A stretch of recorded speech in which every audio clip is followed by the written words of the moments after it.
अपना रही है 2024 को लेकर? देखिए, हम लोग अपने पार्टी संगठन को मजबूत करने में लगे हैं और प्रदेश में जा भी रहे हैं। और इतना संगठन को मजबूत करना है, 2024 का चुनाव समाजवादी पार्टी भारी संख्या में लोकसभा का चुनाव जीते, इसमें हम लोग लगे हुए हैं। क्या स्ट्रैटेजी? जी भी लगातार बाहर जा रहे हैं, पार्टी लगातार विपक्षी एकता में भी लगी हुई है। आपको लगता है कितना ये स्ट्रैटेजी काम करेगी? आपका लंबा अनुभव है राजनीति का, आप कैसे देखते हैं? देखिए, हम लोग मजबूत करने में तो लगे ही हैं। और देखिए, राजनीति में एक रणनीति का हिस्सा भी होता है, किस तरीके से चुनाव लड़ा जाए। और भारतीय जनता पार्टी से चुनाव लड़ना है, ये समय समय पर जब चुनाव आता है तो कुछ न कुछ इस तरीके के बातें लाते हैं जिससे जनता को भ्रमित करने लगते हैं। तो हम लोगों को भी उस तरीके की रणनीति बनानी है।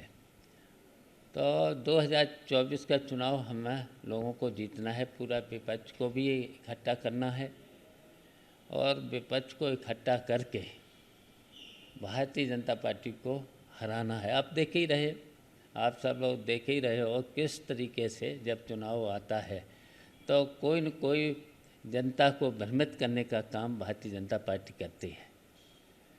तो हम लोगों को कोई न कोई रणनीति बनानी है, तो हम लोग रणनीति भी बना रहे हैं। जिस तरीके से बातें ये भी कह रहे हैं, जैसे कि बीएसपी को ले ले, वो कह रहे हैं कि अगर उसमें चेंजेस कर दिए जाए, लेकिन वो उसमें साथ में है। आप कैसे देखते हैं अगर यूसीसी का मुद्दा बीजेपी लाती है तो, और लाएगी जैसा कि बात है? नहीं, देखिए, फिर मुद्दा ले आइए। इनको देखिए, विकास का काम से कोई मतलब है नहीं भारतीय जनता पार्टी को, और इसी तरीके से मुद्दे ये लाते हैं जब चुनाव आता है। अब जनता भी समझ चुकी है, जनता बिल्कुल पूरे देश की और प्रदेश की जनता समझ चुकी है कि भारतीय जनता पार्टी जब चुनाव आता है कोई न कोई जनता को भ्रमित करने वाली बातें लाती है। तो यूसीसी फिर ले आई। जनता भ्रमित हो सकती है। अब देखिए, आप कैसे रोकेंगे उसको? अब कई बार ये भारतीय जनता पार्टी, विकास का काम से तो कोई मतलब है नहीं। देखिए, पूरे देश और प्रदेश में कहीं पर भी विकास के काम से तो कोई मतलब है नहीं। भ्रष्टाचार तो इतना फैल गया है, नौकरशाही पूरी तरह से भ्रष्टाचार में लिप्त है।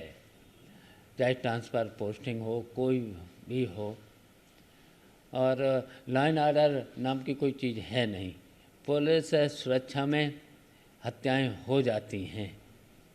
तो इस तरीके से भ्रमित करने वाली, तो इस पर हम लोग रणनीति बना रहे हैं। अब ये रणनीति तो अभी बताई नहीं जाएगी किसी तो को। आपकी पार्टी का फिलहाल क्या मुद्दा होगा अगर यूनिफॉर्म सिविल कोड लाते हैं, क्योंकि पार्लियामेंट में तो जाएगा ही जाएगा, आप पार्टी के सीनियर लीडर भी हैं, किस तरीके से आप लोग विरोध? तो देखिए, ये बिल्कुल वही तो मुद्दा है, ये चुनाव के समय वही तो लाई है ना। तो इसमें हमें अभी इस पर बात नहीं करनी है, केवल हमें रणनीति बनानी है भारतीय जनता पार्टी को कैसे हराएं। तो हम लोग एक तो संगठन को मजबूत करना है, एक तो विपक्ष को इकट्ठा करना है, पूरे विपक्ष को इकट्ठा करना है। अब ये देखिए, महाराष्ट्र में तुष्टीकरण की राजनीति, ध्रुवीकरण की राजनीति, इस तरीके से महाराष्ट्र को तो पूरी तरह से उन्होंने प्रयोगशाला बना लिया है। इनको विकास को कुछ करना नहीं। वैसे भी आपने देखा पूरे उत्तर प्रदेश में भी तरह तरह की बातें कभी न कभी हैं। तो कुछ लोगों को इस तरीके की मौका मिल जाता है, वैसे तो वो भारतीय जनता पार्टी में ही हैं, और इस तरीके की बातें करने लगते हैं, हमारे बारे में भी बात करने लगते हैं। लेकिन आपने तो देखा 2017 में, 2019 में, 2022 के चुनाव में हमको तो हिला नहीं पाई। हमें केवल देखिए, हम लोग समाजवादी हैं, हम लोग समाजवादी हैं। आपको भी टाइम टू टाइम प्रलोभन देते रहते हैं ऐसा? हाँ, लेकिन हमको तो हिला नहीं पाए। हमें समाजवादी पार्टी और अखिलेश से बैठ करके हम लोग इस तरीके की रणनीति बनाएंगे कि 2024 में भारतीय जनता पार्टी को हराएं। आपको लगता है कि यूनिफॉर्म सिविल कोड का जो मुद्दा लाए हैं, इस मुद्दे को अगर लाना था तो बहुत समय था, अब बिल्कुल चुनाव का हम नहीं, चुनाव के वक्त ही ऐसे मुद्दे लाते हैं ना ये लोग, चुनाव के वक्त ही ऐसे मुद्दे लाते हैं ना, तो जनता को केवल भ्रमित करने के लिए तो ये मुद्दे फिर लाए हैं। तो और हमें केवल बस संगठन को मजबूत करना है। आपको लगता है कि ये यूनिफॉर्म सिविल कोड जैसे मुद्दे अगर आप लाते हैं, आप तो वो लोग तो कह रहे हैं कि हम इस पे जनरल कंसेंसस बनाएंगे, लोगों की सहमति से करेंगे, सब सहमति से। कुछ दल तो उनके साथ आ गए, बीएसपी जिसने जिस तरीके से कहा है चेंजेस के साथ, उसमें समर्थन करते हैं हम। जब जैसे बीएसपी है और भी हैं कुछ छोटे मोटे नेता, ये तो बीजेपी से अलग कब थे, अलग कब थे। और जितनी भी संस्थाओं के द्वारा देखिए सीबीआई है, ईडी है, इनका भी प्रयोग करते हैं ये भारतीय जनता पार्टी के लोग, इनका भी प्रयोग लगातार कर ही रहे हैं। यूनिफॉर्म सिविल कोड लाने से कोई फर्क पड़ेगा आपको लगता है बीजेपी का, या जनता पहचान? देखिए, जनता पूरी तरह से भारतीय जनता पार्टी के लोगों को पहचान चुकी है।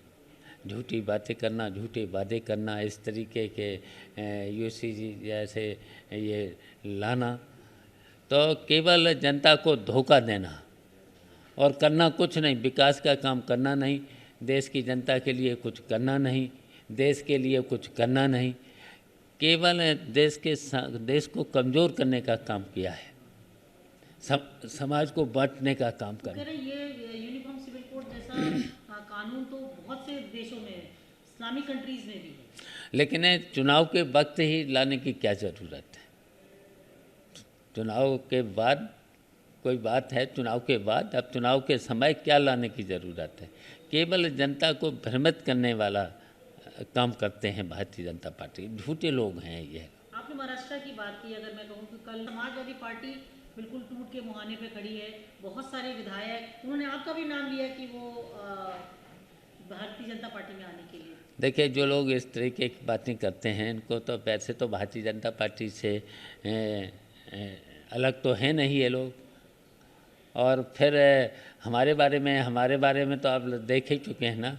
17 का चुनाव था, 19 का था और 22 का था, और हमको तो हिला नहीं पाए।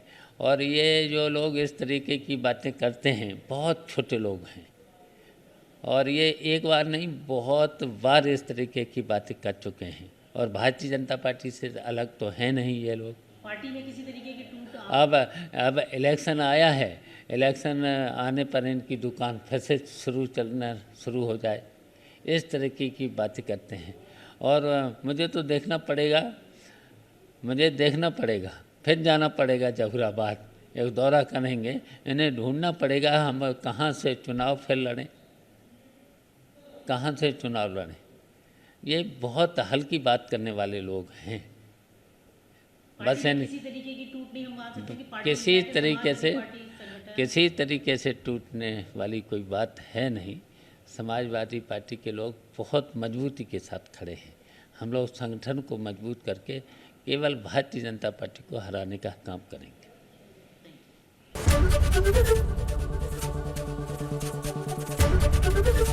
एबीपी गंगा, खबर आपकी, जुबान आपकी।